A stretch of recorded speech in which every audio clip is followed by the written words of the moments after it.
Hello, welcome. You're watching Meltwater Pulse, and today you might notice we have a very special guest who I will let introduce himself. What was that? Yeah, what was that? Brett? Brett? It was me. Holden, introduce yourself, man. Sure. My name's Holden. I'm from Cleveland. I've been working with Shane for 5-6 years, maybe. Yeah. Come on, spit your impressive credentials. Where'd you go to school? I went to Berkley, Boston, Berkeley, not Berkeley, California. I studied songwriting. And that has gotten me so far in life. How long have you been writing songs for? It's gotten you here. Right. Into this room. Exactly. So that's something. I don't know, maybe 13 years? 13 or 14 years? Seriously, maybe 10. What is the difference between when you first started and then the point in time 10 years ago when you say seriously? That was probably just when I started to develop a little self-confidence and was comfortable enough calling myself a songwriter. I think that was also when I stopped being super protective about my stuff and was willing to there's I think when people first start writing, they're super proud of their stuff and it's super personal and they're super vulnerable. But they're a little apprehensive to either have other people or to do the work themselves of kind of picking it apart the way that they would other people's music. And I think once you get to the point where you can kind of separate yourself and poke holes in your own stuff and you're comfortable with it, I think it usually elevates your writing to a much better place. So that's when I consider myself a songwriter. I don't know, taking it more seriously to get over my own ego. We relate. Late? I said we relate to that. Oh, yeah. I thought you said I was late, and I was like, yeah, I guess. Yeah. No, this group is all about poking the holes. Yeah. That was the most, of all the things I studied at school, that was the best thing I got out of it, was learning how to critique and learning how to be critiqued. And taking criticism and learning when to not take people's opinions and when to take them and all that kind of stuff. Is that like a sixth sense you have for that by going through the school process, or are there things you could tell us of this is when you should take criticism, this is when you should reject it? You gotta know who you are as a writer. That's it. Know what you're trying to say with songs, and then you can take that information, filter it through that, and if it works, it works. If it doesn't, it doesn't. And you kind of take the emotion out of it when you know who you are and you know where you want to get to. But it takes some time to figure out who you are as a writer and to find your voice. That's it. Who are you, Holden Laurence? Who are you? I don't know. I'm all of my influences combined with my life experience. That's about it. I don't know. Who are some of your influences? The first two albums that I ever got as a kid that my parents got me were Wish You Were Here, the Pink Floyd album, and Bridge Over Troubled Water, Simon and Garfunkel, and probably still everything probably goes back to those two things. The Boxer is my favorite song. I think it's one of the best American pop songs. And I still love super melodic, epic, classic rock guitar. So it's all Pink Floyd and Simon and Garfunkel. And along the way, I think I picked up some Americana stuff, like John Prine and Townes Van Zandt and Guy Clark. That surprises me. I thought you would have said more 80s stuff. The 80s stuff I didn't get into until college. I didn't discover Joy Division until my mid-20s. But that's been my main influence probably for the past, 5-7 years. So Joy Division and New Order and The Cure and all that kind of good stuff. But that stuff that didn't come until later. And it took me a really long time. For a long time I was just a folk writer, and I would only ever do acoustic vocal stuff. And like my guitar playing stuff was separate that I did in bands, and I was like a side man and then a singer songwriter, and it took me a really long time to figure out how to bridge the two and be an artist and not just a songwriter and a guitarist. Yeah, Sweet. That's all my rapid fire questions. I'm putting Holden on the spot for now. But we can, Gabby, did you have more intro lines? No. Introducing what we're doing today? Oh, okay, yeah. Yeah. I'm losing my mind. Okay. So today what we would like to do is get some outside perspective on a couple of the songs that we've been working on as a group, and we thought that Holden would be the perfect candidate to do that. So yeah, that's what we're looking to do today. And we all previously submitted. That sounds very official.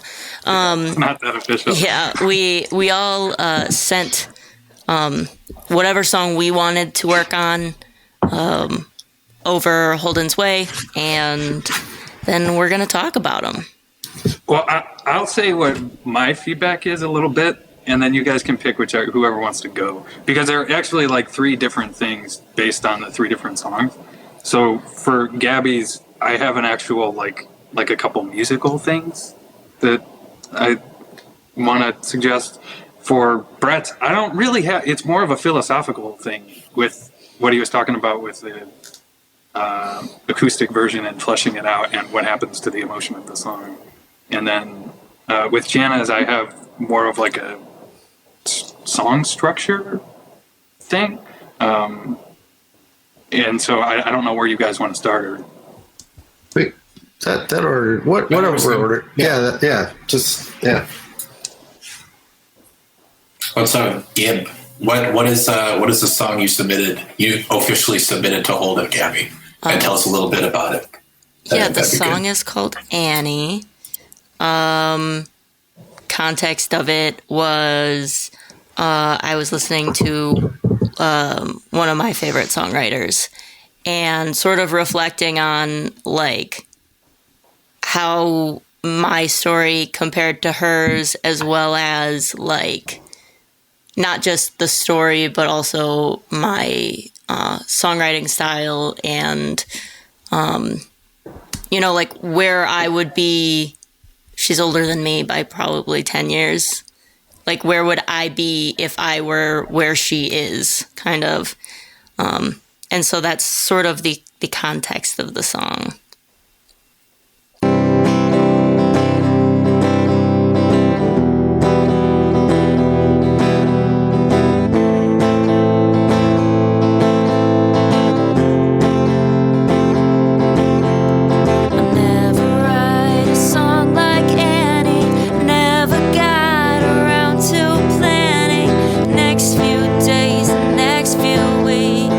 Rest of my life in the wings.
just think it's a good song.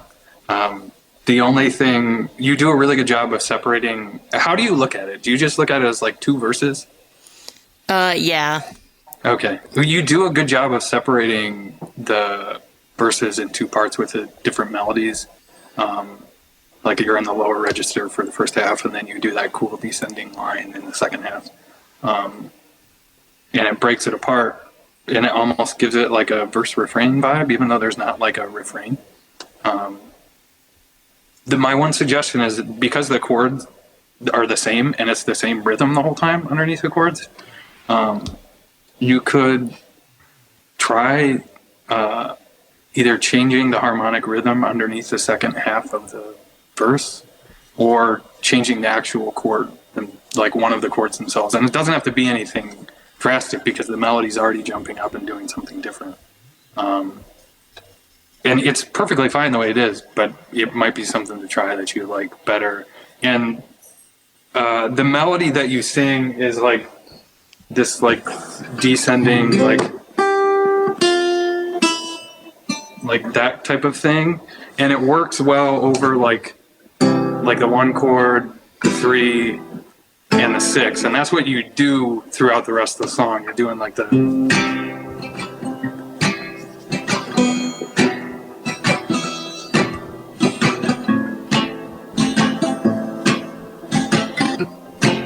So there's not like a really obvious chord substitution to do to change it underneath the melody that's already in the second half. The two things that I thought of were you could like move the bass underneath it, like a moving bass line, to where it feels like it's accelerating and the harmony is changing, but it's actually not. So something like if coming out of the regular part, it's like, and then doing like,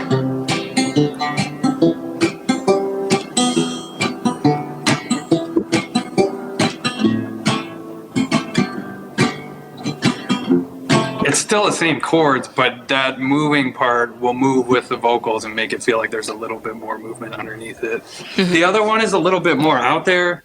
It throws in like a non-diatonic, like a chord that's not in the normal key.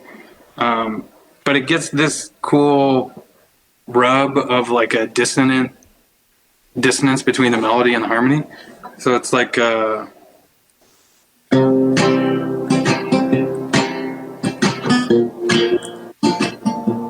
it's like a B flat major chord, and you end up with this interval, like, because you're doing that. Like, and it's kind of, and you do that a lot in the melody in the first half of the song. You I think you're singing a lot of like major sevenths, like there's that all over the first half of the melody, and then the second half you go to just kind of a basic, more linear melody, but you could still throw in some of that dissonance by getting it with like that melody over this chord, and then the rest would just be the same. So it'd be like.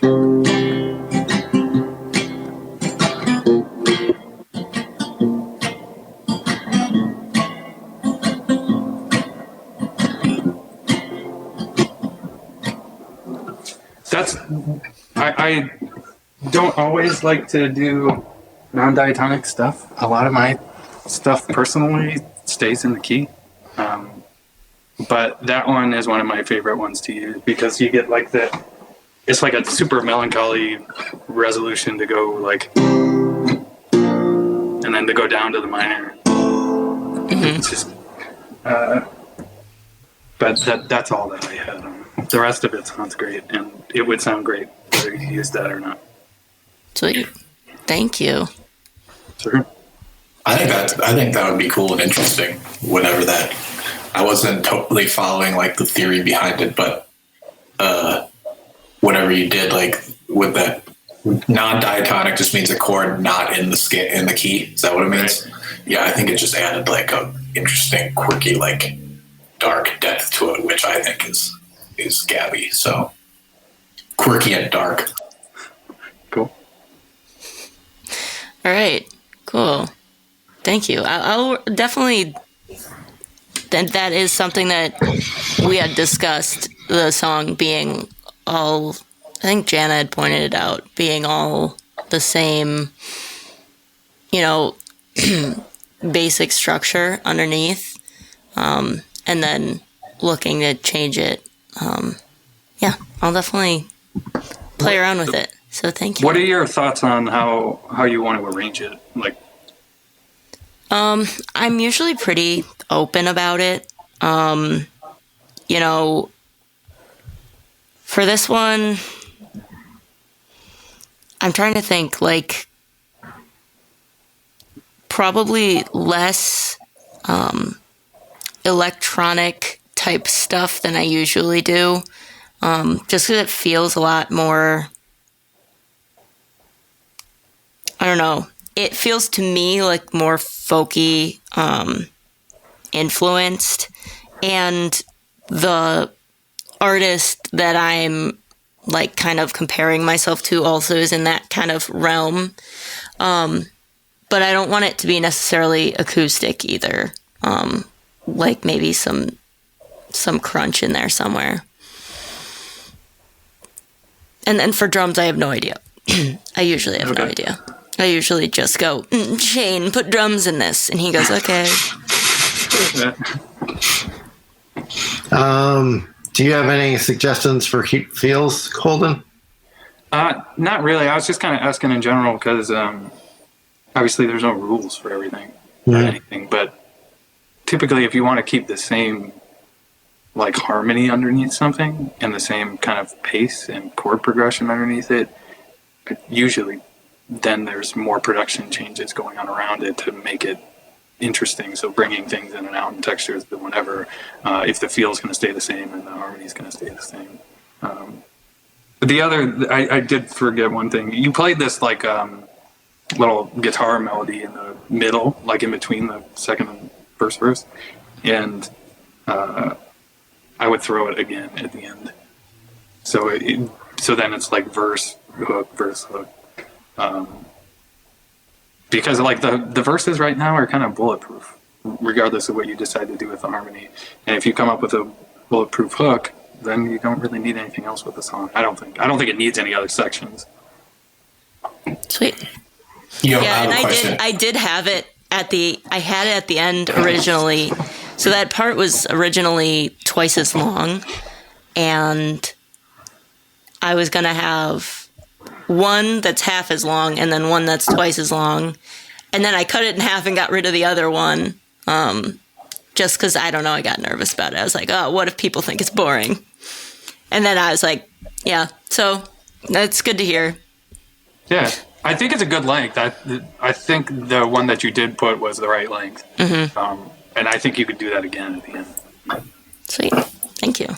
Sometimes in Gabby's song that hasn't been released, that's done now, it's called Joyride, the end kind of doesn't do exactly what you're talking about, but it has like an instrumental part that would go basically twice as long, where the first repetition would have like fuller instrumentation and then it would break down to like a more sparse version.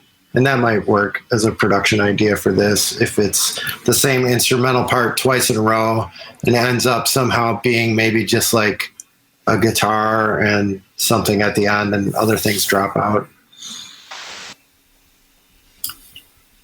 I have a question for Holden about, I guess this is in general, it could be applied to all three of these, but so yeah, first a general question, but then maybe you can apply it to Gabby's first. It's like one of these topics I always ponder is whether songs have an inherent like style built into them or not. It's like, oh, this song is meant to be a banger, or this song is meant to be like a ballad or a folk ballad, Do you think that's the case? Does a song have inherent qualities? And then maybe you and Gabby can talk about if you think that she's hitting the right target with this song, what it's like meant to be or whatever. I don't necessarily. It depends on the song. That's a cop out answer, but it really does. It depends on the chord changes that you're using, the melody, the lyrics, the lyric content. like there's some stuff that's super stylized, and if you're throwing in a bunch of like a certain types of chords or certain types of changes or like the melodic rhythm, it's going to be that style.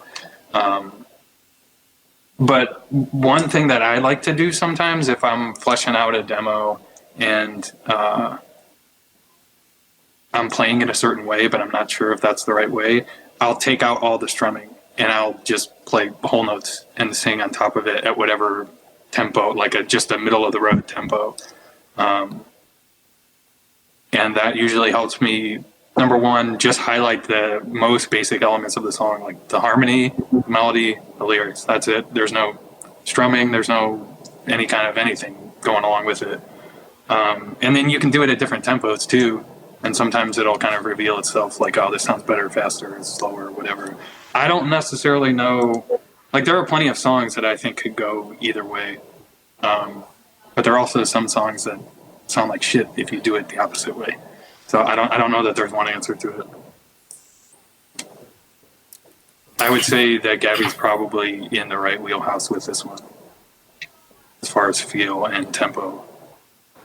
I think if you went any faster with it, it would just start to sound jumbled, like the lyrics, because it's kind of wordy. That's me. Wordy.